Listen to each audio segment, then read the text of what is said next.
안녕하세요. 오늘도 서현살롱을 찾아주셔서 감사합니다. 결혼 10년 차 30대 여성이에요.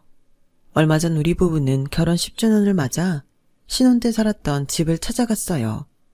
인천에 있는 보증금 2천에 월세 40만원짜리 원룸이었죠. 제 또래 친구들이 20, 30평대 아파트에서 신혼을 시작했던 것과는 너무도 대조되는 상황이었지만 저도 남편도 창피하다는 생각은 하지 않았어요. 우린 아직 젊으니까 조금씩 넓혀가면 10년쯤 뒤엔 방 2개짜리 전셋집을 얻을 수 있을 거고 20년 뒤에는 30평대 내 집도 마련할 수 있을 거라는 희망을 품고 있었거든요. 하지만 낙관적인 우리 부부의 미래는 결혼 6개월 차에 접어들던 순간 암초를 만나고 말았어요. 아니, 어쩌면 결혼식을 올리기도 전부터 안 좋은 전조증상이 보였는지도 모르겠네요. 10년이나 지난 일을 왜 이제서야 들춰내냐고 하시겠지만 거기에는 이유가 있어요. 신혼 때 당했던 억울한 상황의 복수를 10년이 지난 얼마 전에서야 갚을 수 있었거든요. 일종의 복수전인 셈이었죠. 참는 자에게 복이 있다고 지난 10년간 꾹 참고 살아온 우리 부부한테 찾아온 복수의 순간을 들려드리고자 사연을 보내게 되었습니다.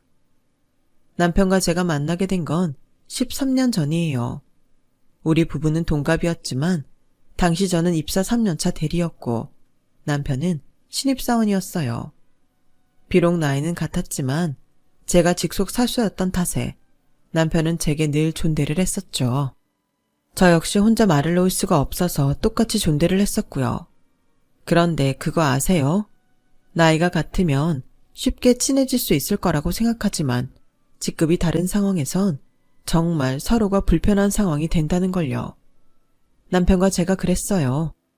회사에서 가장 자주 보고 가장 많은 시간을 보내는 사이였지만 우리 두 사람은 누구보다 대면대면한 사이였어요. 업무 외적인 말은 절대 안 하고 밥도 늘 따로 먹고 야근을 할 때도 말 한마디 없이 죽어라 일만 하곤 했거든요. 대개 사수들은 부하 직원한테 따끔한 질책도 하지만 가끔은 밥이나 술을 사주며 당근과 채찍을 번갈아 사용하기 마련인데 저는 그 어떤 것도 하지 않았어요. 그렇다 보니 회사 사람들이 제 남편을 보고 사수복이 없다는 말들을 하곤 했죠. 그러던 어느 날이었어요. 회식을 하던 중에 전화를 받으러 잠깐 밖에 나갔다 왔는데 저희 부서 사람들이 있던 룸에서 큰 소리가 나더라고요.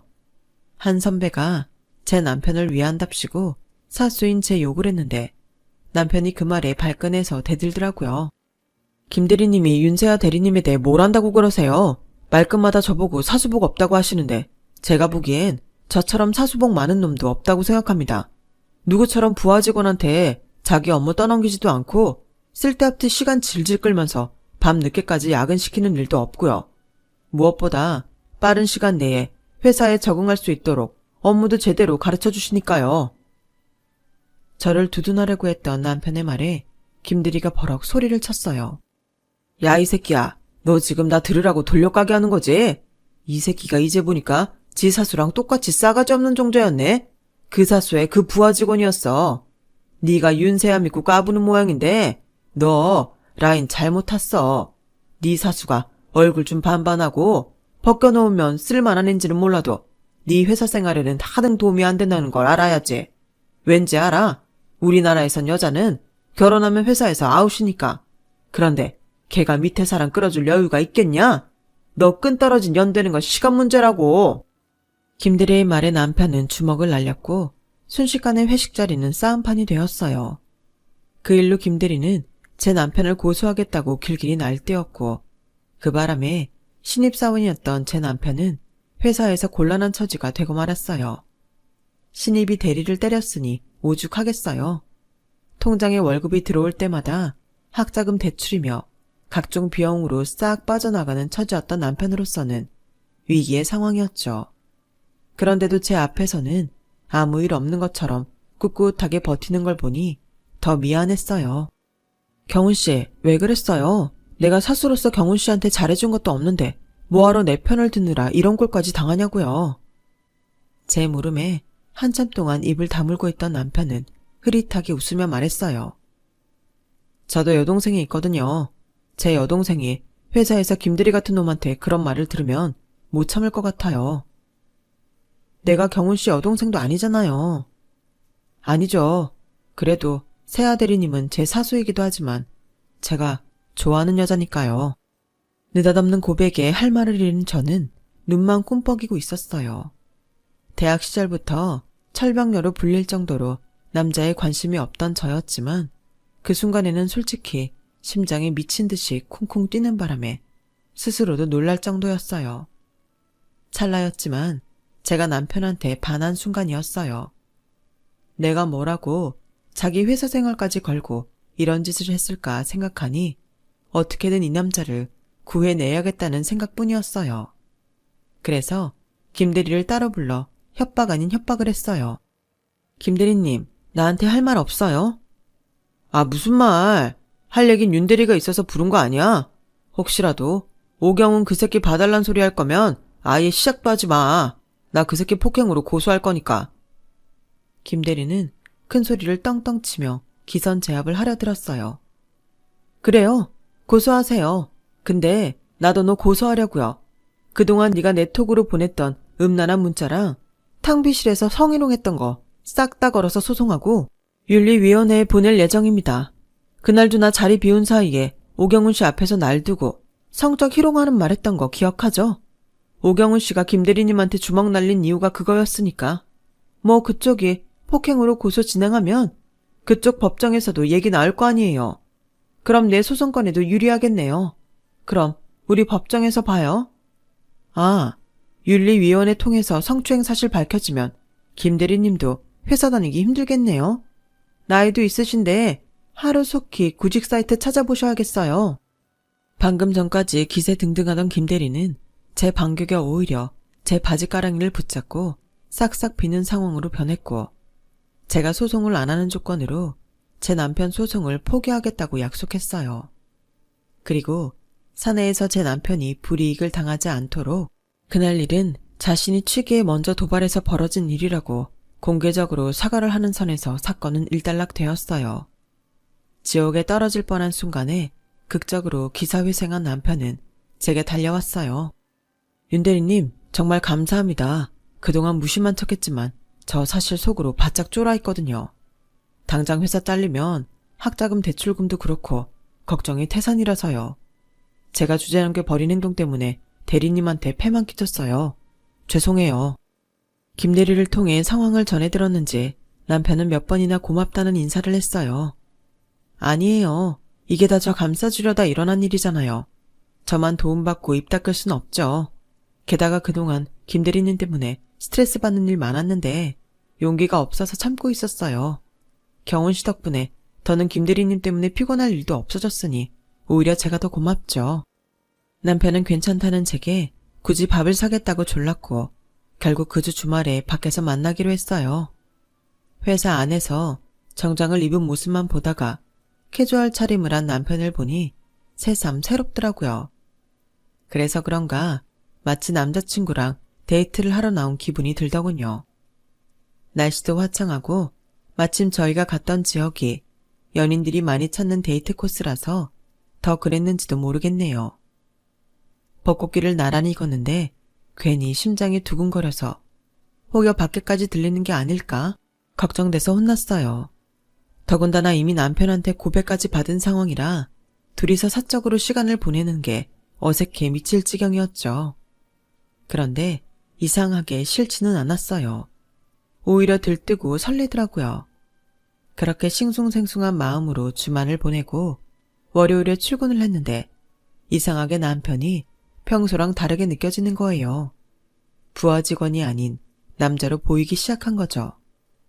남편도 제가 조금은 가깝게 느껴졌는지 점심을 먹을 때도 저랑 같이 움직이고 능청스럽게 술 사달라는 말도 하더라고요.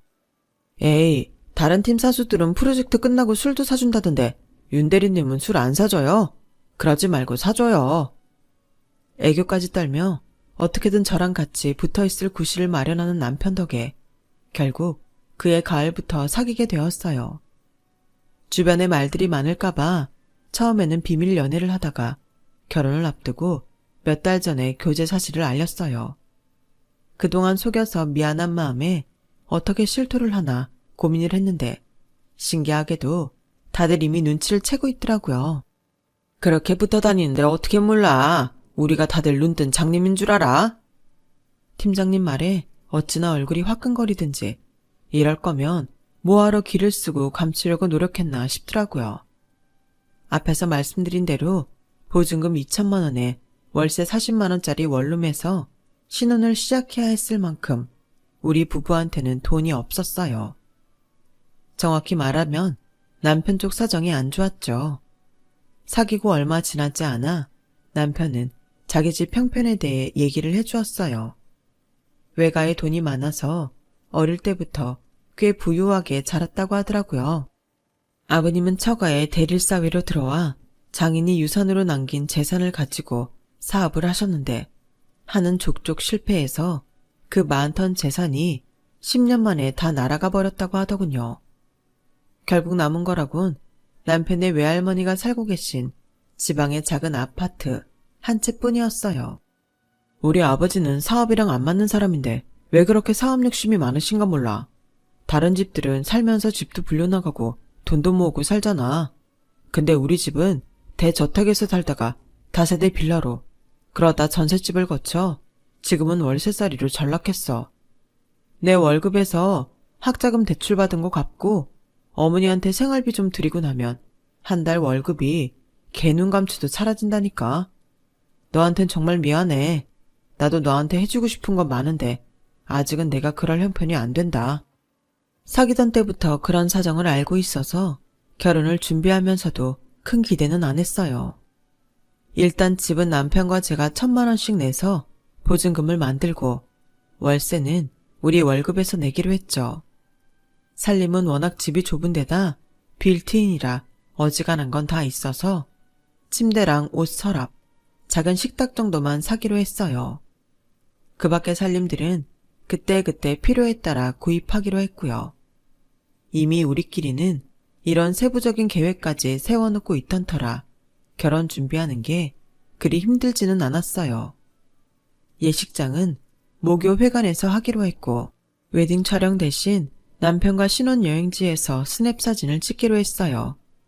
웨딩드레스도 욕심 안 부리고 심플하고 저렴한 걸로 대여해 입기로 했고요. 이렇게 별 문제 없이 준비가 진행되고 있었는데 엉뚱한 곳에서 문제가 생겼지 뭐예요. 바로 시부모님 때문이었죠. 상견례 자리에서 아버님은 예단비 얘기를 꺼내셨어요. 서로 돈 안 드리고 실속 있는 결혼을 하자고 얘기를 끝낸 상황에 예단비를 꼭 받아야겠다고 하셔서 엄청 황당한 상황이 되었죠. 결혼은 뭐 애들끼리 한답니까? 적어도 집에 세 사람이 들어오는 일인데 다른 건 몰라도 집안 어른들한테 며느리로서 인사치레는 해야 하는 거 아닙니까? 괜히 불편하게 얼마 주고 얼마 돌려보내는 거 없이 500만 보내세요. 너무도 당당하게 예단비를 요구하는 아버님 때문에 저희 부모님은 화가 나셨어요. 안 그래도 하나뿐인 딸을 월세 원룸에서 신혼살림을 차리게 하는 것도 억울한데 해준 것도 없으면서 돈을 요구하더니 말이 되냐는 거였죠. 그랬더니 시어머니께서 대뜸 그러시는 거예요. 그렇게 가슴 아프시면 사돈이 애들 집 장만해 주시면 되겠네요. 저희는 먹고 죽을래도 해줄 돈이 없어요. 우린 아직 큰아들 장가도 못 보냈고 막내딸도 시집을 못 보낸 처지라 앞으로 돈 들어갈 일만 남았다고요. 세상에 어느 부모가 내 자식 결혼하는데 빈손으로 보내고 싶겠습니까? 그래도 어떡해요? 돈이 없는 걸. 돈 없으니 해줄 수는 없다면서 남들 받는 예단비는 꼭 받아야겠다는 시부모님 때문에 남편은 죄인처럼 고개만 푹 숙이고 있었어요. 결국 양쪽 집안 부모님 모두 얼굴이 벌개질 정도로 화가 난 상태에서 상견례는 끝이 났어요. 그날 밤 남편은 저희 집에 찾아와 낮에 자기 부모님이 하셨던 예단비는 안 주셔도 된다고 대신 사과를 하고 갔어요. 나중에 남편을 통해 들어보니 예단비 500은 아버님이 개인적으로 쓰려고 했던 거더라고요. 그 일은 남편이 나서서 수습을 한 덕에 해결이 됐는데 이게 끝이 아니더라고요. 결혼식 당일 패배까지 마치고 식당에 가서 시댁 쪽 어른들이 계신 테이블을 돌며 인사를 드렸는데 저를 보는 표정들이 안 좋으신 거예요. 그땐 기분 탓인가 하고 넘어갔는데 결혼식을 하고 한 달쯤 됐을까요? 모르는 번호로 전화가 왔더라고요. 아가, 네가 성훈이 처냐? 네, 그런데요. 실례지만 누구세요? 나 전주 작은할머니다. 내 그동안 말 않고 가만히 있었는데 니들 하는 꼴이 하도 괘씸해서 전화했다. 아가, 니들 언제 인사 올 거냐? 결혼식 한 지가 언젠데 아직도 인사를 안 와? 왜? 늙은 합리가 니들 사는 데까지 올라가랴? 이번 주말에 당장 내려와! 작은할머니께서 밑도 끝도 없이 그주 주말에 인사를 오라며 화를 내시곤 전화를 끊으셨어요. 평소 남편을 통해 얘기를 들었던 것도 아니고 결혼식 당일에 처음 뵈었던 분인데 전주까지 오라고 하시니까 솔직히 그렇게까지 해야 하나 싶더라고요. 그리고 전화를 하시려거든 제 남편한테 하실 일이지 굳이 저한테 하신 것도 좀 찜찜했고요. 작은할머니가 전화를 하셨다고? 근데 왜 자기한테 하셨을까? 몰라. 내 얘기는 듣지도 않으시고 이번 주말에 전주를 내려오라고 하내시곤 바로 끊으셨어. 근데 내 전화번호는 어떻게 하신 거지? 혹시 자기가 알려드렸어? 아니, 예림이가 가르쳐드렸나? 여기서 예림이는 남편 여동생이에요. 남편과 저는 주말에 전주에 내려가야 하나 말아야 하나를 두고 고민을 했어요. 그러다 그래도 집안 어른이신데 내려가기로 했죠. 작은할머니께서는 큰아들 내외랑 함께 살고 계신데 직접 가보니 집도 넓고 집안에 온통 고가의 가구를 두고 사시는 게 한눈에 봐도 형편이 좋으신 것 같았어요. 그런데 이상하게도 저는 많이 불편하더라고요. 작은할머니도 그렇고 아들 내외분도 그렇고 다들 제게 보내는 눈초리가 싸늘했거든요. 제 남편만 반기는 것 같더라고요. 결혼하고 처음 인사드리러 오는 자리인데 대개 경우는 그 집에 새로 들어온 사람한테 예의상이라도 잘해주기 마련이잖아요. 그런데 작은할머니 댁 식구들은 아니더라고요. 밥을 먹을 때도 그렇고 과일을 먹을 때도 저는 마치 없는 사람처럼 취급하셨어요. 그러다 슬슬 자리에서 일어나려고 할 찰나 작은할머니께서 제게 그러시더라고요. 새아가, 내가 집안의 어른으로서 한마디 해야겠구나. 너희 집에서는 어떤지 몰라도 우리는 그렇다. 돈 2천만 원이 크다면 크고 작다면 작은 돈이겠지만 그래도 어찌됐거나 너 빚 갚는데 보태줬으면 빚말이라도 감사합니다 하고 인사해야 하는 거 아니니? 어떻게 이 늙은 할미가 전화를 할 때까지 입을 닫고 있어? 네? 제 빚을 갚아주셨다고요? 저는 빚진 적이 없는데요. 얘가 무슨 소리를 하는 거야? 네 시아버지가 니들 결혼 전에 찾아와서 다 얘기했는데 어디서 시침이야? 네 앞으로 된 빚 갚느라 대출 받으면서 우리 성훈이가 보증서 줬다며. 그거 못 갚아서 성훈이 월급까지 차압당하게 생길 판이라고 해서 내가 2천만 원을 해줬는데. 작은할머니, 정말 저희 아빠가 그렇게 말하고 돈 받아갔어요. 이 사람 빚 갚아준다고요? 그거 거짓말이에요. 이 사람 빚 같은 거 없어요. 세상에, 살다 있지도 않은 며느리 빚까지 만들어 돈 챙기는 시아버지는 처음이었어요. 그제야 결혼식 날 시댁 친인척들이 저를 곱지 않은 시선으로 본 이유를 알겠더라고요. 그날 작은할머니는 저한테 몇 번이나 미안하다고 사과를 하셨지만 솔직히 기분이 풀리지는 않았어요. 저를 천하의 못된 며느리를 만들어 놓고 돈을 챙긴 시아버지는 저희 결혼식 이후 연락 두절 상태였어요. 웃긴 건 저희 시댁 식구들은 이런 상황을 진작부터 알고 있었으면서 저희 부부한테는 비밀로 해왔다는 거였죠. 제가 어른들한테 욕을 먹든 말든 자기들은 상관없다는 식으로요. 어머님, 어떻게 이러실 수가 있어요. 아버님 때문에 제가 오해받는 거 어머님은 아셨잖아요. 그럼 사람들한테 제가 그런 거 아니라고 말씀해 주셨어야죠. 예, 넌 어떻게 하나는 알고 둘은 모르니? 네 시아버지가 벌린 일이라고 말하면 작은어머니가 뭐라고 하셨겠니? 당장 그 돈 갚으라고 했을 거 아니야. 그럼 그 돈은 누가 갖게 되겠어? 니들이 갖게 되는 거야. 그나마 너 오해했던 게 미안해서 돈 갚으란 말 못하게 된 게 누구 덕이냐고. 다 니네 부부 위해서 입 다물어 준 건데 그것도 모르고 난리니? 나 원참, 이게 말이에요, 방구예요? 아니, 애초에 저는 상관도 없는 일인데 그 돈을 왜 우리 부부가 갚아요? 말도 안 되죠. 그런데 어머님 생각은 완전 다르더라고요. 어머머, 당연히 니들 부부가 갚아야지. 그럼 누가 갚니? 니네 결혼 때문에 니 시아버지가 돈 나올 구멍 찾아내는 거 아니야. 그러니까 원인 제공자는 니들이니까 니네가 갚아야지. 아우, 됐어. 암튼 일 해결됐으니까 더는 떠들지 마라. 맞아요, 언니. 그만 좀 해요. 언니가 돈 갚게 된 것도 아닌데 뭐 그렇게 말이 많아요. 안 그래도 평생 아빠 때문에 마음 졸이고 산 우리 엄만데 언니까지 힘들게 하면 안 되죠. 팔은 안으로 굽는다고 시누이까지 나서서 저를 공격하는 통에 더는 대화를 할 수 없었어요. 시아버지는 그 난리를 피워놓고는 저희 부부가 전주에 다녀온 뒤 돈 문제가 잠잠해지자 집으로 돌아오셨어요. 그리고는 저한테 사과 한마디 없이 아무 일도 없던 것처럼 행동하셨죠. 남편 하나 믿고 한 결혼이지만 그래도 이건 좀 너무하다는 생각이 들더라고요. 시댁 식구들이 이렇게 이상한 사람들로 구성됐는 줄 알았다면 이 결혼 절대 하지 않았을 거라는 생각이 들 정도였어요. 신혼 초부터 골치 아픈 사건을 겪은 우리 부부는 그 일이 있고 나서야 그나마 신혼다운 신혼을 보낼 수 있게 됐어요. 하지만 저도 사람이다 보니 한번 시댁 식구들한테 실망하고 나니 쉽게 정이 안 가더라고요. 그래도 결혼하고 처음 맞는 시어머니 생신이라 며느리 도리는 해야겠다 싶어서 케이크를 사들고 남편과 함께 시댁을 찾아갔어요. 어머님은 선물보다는 돈을 좋아한다는 남편 말에 따라 돈 봉투를 전해드렸죠. 그런데 봉투 속에 든 돈 액수를 살펴보신 어머님이 대뜸 그러시는 거예요. 아니, 결혼을 했으면 2배로 넣어야지. 어떻게 결혼 전에 성훈이 혼자 줄 때랑 액수가 똑같니? 새아기 너는 안 보탠 거냐? 어머님, 생신 용돈으로 50만 원 드렸으면 적게 드리는 거 아니에요. 그리고 따지고 보면 그동안 이의가 많이 드렸던 거죠. 얘 말하는 것 좀 봐. 내가 지금 돈 적게 줬다고 일하는 거니?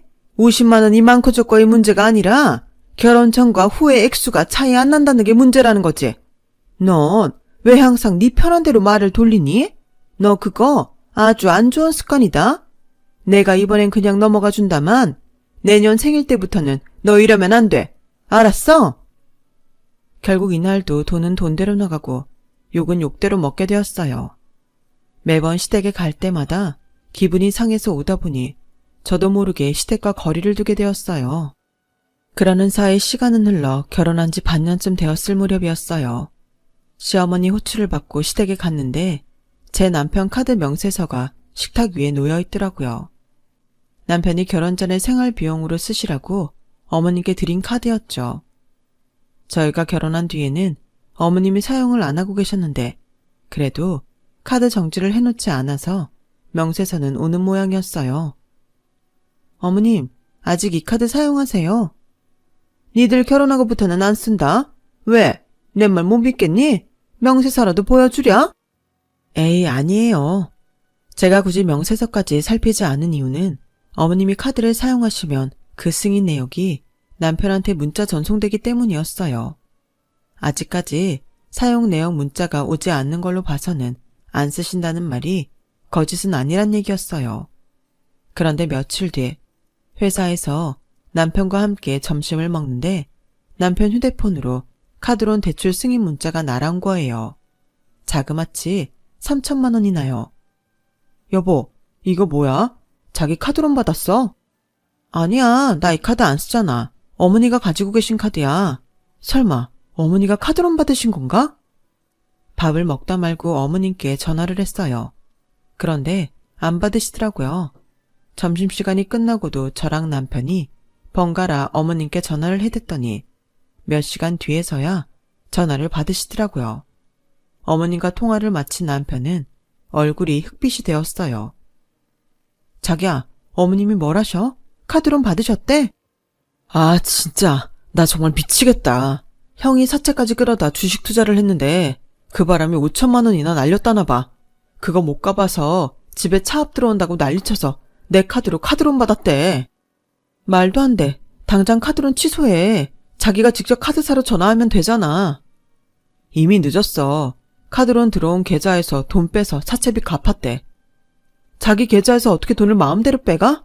설마 현금 카드도 어머님한테 드린 거야? 남편은 축 처진 어깨로 고개를 끄덕였어요. 결혼 전 남편이 매달 어머님께 생활비를 보내드리던 통장 카드였는데 카드 대금을 그 통장에서 빠져나가게 해놨었나 봐요. 그땐 남편이 부모님과 함께 살 때였으니까 편의상 그렇게 해두고 썼던 건데 그게 이렇게 큰 문제를 야기시킬 줄은 몰랐던 거죠. 그럼 자기 형한테 전화해서 돈 달라고 해. 형 낮에 그 돈 빼가고 잠수 탔대. 직장도 지난달에 퇴사했고 아예 전화도 안 받는데. 아, 미치겠네. 그 말을 듣는데 정말 손가락이 바들바들 떨리더라고요. 정말 당장 달려가서 멱살이라도 쥐고 한바탕 하고 싶은 마음이었어요. 가까스로 화를 누르며 퇴근 시간까지 버틴 저는 퇴근하자마자 남편과 함께 시댁으로 달려갔어요. 어머님, 정말 저희한테 왜 이러세요? 왜 제 남편 카드로 대출을 받아주신 거예요? 그럼 어쩌냐? 내 아들 신용불량자 만들 수는 없는 노릇인데 니들은 둘이 버니까 금방 갚을 수 있잖아. 아니 그걸 왜 저희가 갚아요? 아주버님이 쓴 돈이니까 아주버님이 갚아야죠. 저희 가진 돈 없는 거 어머님도 아시잖아요. 오죽하면 신혼집도 원룸 월세로 살겠어요. 저희 보증금 2천짜리 월세집 살아요. 그런데 무슨 수로 3천만 원을 갚냐고요. 그러자 신우이가 대뜸 그러는 거예요.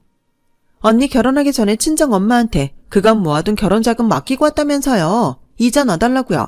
결혼식 때 언니네 이모가 하는 말 들었어요. 그 돈 찾아서 갚으면 되겠네. 아가씨, 그걸 말이라고 해요? 그리고 내 돈을 왜 남의 빚 갚는 데 써요? 말도 안 되는 소리 하지 마세요. 너 정말 독한 애구나. 수중에 돈이 있으면서 네 돈 쓰기 아까워서 손바닥만한 원룸에 사니? 암튼 우린 그 돈 못 갚아줘. 돈이라곤 먹고 죽을 애도 없어. 너무 황당하고 어이가 없어서 저는 그 돈 안 갚아주면 이혼도 불사하겠다고 맞서곤 남편과 함께 시댁을 나왔어요. 이혼까지 거론하며 큰 소리는 쳤지만 결국 그 돈을 우리가 갚게 되리라는 건 알 수 있었어요. 사실 제가 친정에 맡긴 돈은 나중에 전세로 넓혀갈 때 쓰려고 남편과 상의 끝에 이자를 놓은 돈이었어요. 그런데 그 돈으로 엉뚱한 사람 빚을 갚게 되다니 피가 거꾸로 솟는 것 같더라고요. 남편 명의로 된 카드로 벌어진 일이니 시댁에서 안 갚아주면 별 수 없이 우리가 갚아야 되는 거니까요. 정말 그때는 남편도 꼴 보기 싫을 정도로 화가 나더라고요. 이 사람 잘못이 아닌 건 아는데도 어쩌겠어요. 그런데 다음날 아버님이 회사로 찾아오셨더라고요. 아버님은 미안하다시며 제 손에 땅 문서를 건네주셨어요. 당장 팔아봤자 돈은 안 되겠지만 그래도 한 10년 묵혀두면 그래도 돈 3천은 안 되겠냐시면서요. 그때는 이깟게 무슨 소용이냐 싶었는데 10년이 지난 지금 아버님 말씀대로 목돈이 되긴 됐더라고요.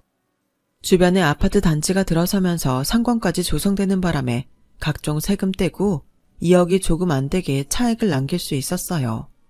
그런데 저희가 아버님이 주신 땅을 팔아 억대 차액을 남기자 그동안 연락도 끊고 살던 시댁 식구들이 찾아왔더라고요. 네 시아버지가 그렇게 나를 고생을 시키더니 그래도 염치는 있어서 유산으로 땅은 남기고 가셨구나. 일단 땅 판 돈 큰애 계좌로 보내라. 어머님, 무슨 말씀이세요? 그걸 왜 아주버님 계좌로 보내요? 그 땅 저희 거예요. 기억 안 나세요? 10년 전에 아주버님이 우리 그이 카드로 대출받아 쓰곤 나 몰라라 했던 거? 그때 아버님이 3천만 원 대신 그 땅 문서 저희한테 주신 거라고요. 그 휴지 조각 같은 걸 10년이나 품어뒀다가 억대 땅 만든 건 우리라고요. 그리고 아주버님, 사람이 양심이 있어야죠. 동생 카드로 돈 뺏쓰곤 연락도 끊고 살았으면서 무슨 염치로 여길 와요? 참, 낯짝도 두꺼우시네요. 어쩜 하나같이 그 집 식구들은 그렇게 빤빤한지 모르겠네요. 제 남편만 돌연변이 같아요. 어떻게 그런 집에서 제 남편처럼 성실하고 착한 사람이 나왔나 모르겠네요. 암튼 우리 아버님 살아계실 때 일찌감치 땅 명의 이전까지 마치고 적법하게 땅 판 거니까 돈 받고 싶으시면 소송을 걸든 경찰을 부르든 마음대로 하세요. 어차피 안 될 테지만. 그리고요, 우리 그냥 살던 대로 살아요. 그간 얼굴 안 보고도 잘 살았잖아요. 우리 그이도 자기 부모 형제한테 안 시달리니까 이제야 좀 사람 사는 것 같다고 하더라고요. 남의 인생 함부로 훼손하고도 뻔뻔하게 돈은 챙기겠다는 심보 역겨우니까요. 제발 얼굴 보지 말고 살자고요. 저는 그 길로 시댁 식구들을 집에서 내쫓았어요. 그러자 남편한테 전화해 땅 판 돈 나눠달라고 사정사정했던 모양인데 남편도 딱 잘라 거절해버렸어요. 가족이라는 이름으로 자신의 발에 무거운 족쇄만 지우는 사람들한테 오만정 다 떨어졌다면서요. 결혼 10년 차에 방 2개짜리 전셋집으로 이사가는 게 목표였는데 10년 묵힌 땅 덕분에 목표 초과 달성을 하게 될 것 같아요. 저희가 내 집 장만에 성공했거든요. 물론 은행 대출이 껴있어서 완전한 내 집이 되려면 한참 더 고생해야 하지만 그래도 원룸에서 시작한 우리 부부 치곤 완전 성공한 거죠. 고생 끝에 낙이 온다고 이제 우리 가족은 인생의 낙을 누릴 생각입니다. 저희 정도면 그럴 자격 있는 거겠죠? 지금까지 제 사연을 들어주셔서 감사합니다. 들어주신 분들도 인생 대박 나시고 건강하세요. 여러분, 사연 댓글에 응원과 현명한 조언 부탁드려요. 좋아요와 구독은 저에게 큰 힘이 됩니다. 오늘도 좋은 일 가득하세요.